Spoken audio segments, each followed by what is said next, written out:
Is doubling? What's wrong with doubling? Like, And what's wrong with just putting? That's the what Levon is thinking as his clock ticks down past 40 seconds.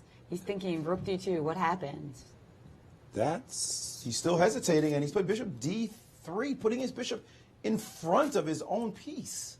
I guess. I don't understand this move. Can't the knight end up on D5 now, or Rook E7, Knight King E7. F8, and now yes, there it is, knight on D5. I didn't understand that last sequence by Levon. Levon definitely And now his bishop back on B5. Definitely missing his best chances in this position. Rook D. And now Rook 8 to D2 would have been C8. great. That king is funny on that F8 square, by the way. No. This is still great. Bishop C6. It's an extra pawn. And Bishop C6 has been played. Yeah, I think maybe Rook C8 wasn't very good. Wasn't because an you're gonna accurate see move there. Come to think of it. Trade of rooks because of this move, this exact move. This is great. Bishop C6. This move was fantastic. What is he thinking about? He has to trade on D8. Yes. Rook takes. Knight E3 has been played. Okay, now he's and now draw. it's definitely black. This is winning. Rook B3. This is just an extra pawn with very, very good chances for Levon.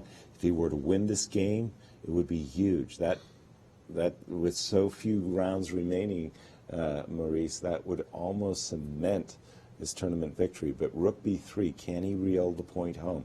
He's got how many? 22 seconds. 22 seconds to do it. I want to play Rook D1, but it looks like you can play Bishop G2. He's played Knight C4. Where's he headed after? Oh, he's threatening Knight takes A5. Okay. Right. Yeah, but we can The just Bishop take takes on G2 has been played. And B5, and we're going to take on A3. Ooh, I thought he was going to play Knight C6. He's played B5, just going after the trade of pawns. Knight takes A5. What else? Rook takes A3. And that's a rook ending after Knight C6. This ending, the B pawn now, not the A pawn.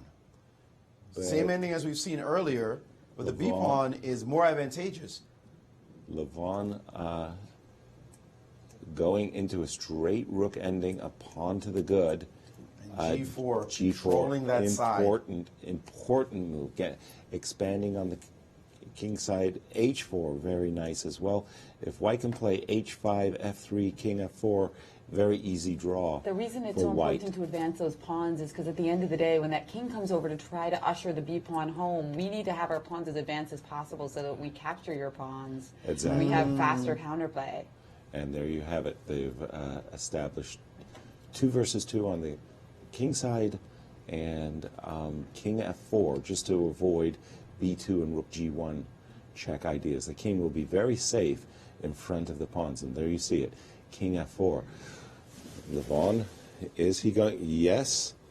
Ooh, he's mistimed.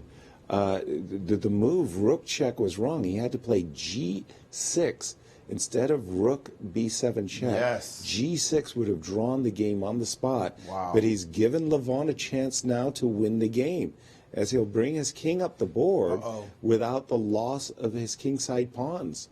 And desperation on that side, as now the pawn is defended and the rook can leave, but the king will be forced in front of the pawn, and there are going to be all kinds of little trickery on that side that he is going to have to deal with. He's forcing the black king. No, I thought he was going to do a series of checks to force the black king in front of the pawn. What the heck was rook B2? Yeah. Okay, it's definitely timed. Oh, B2.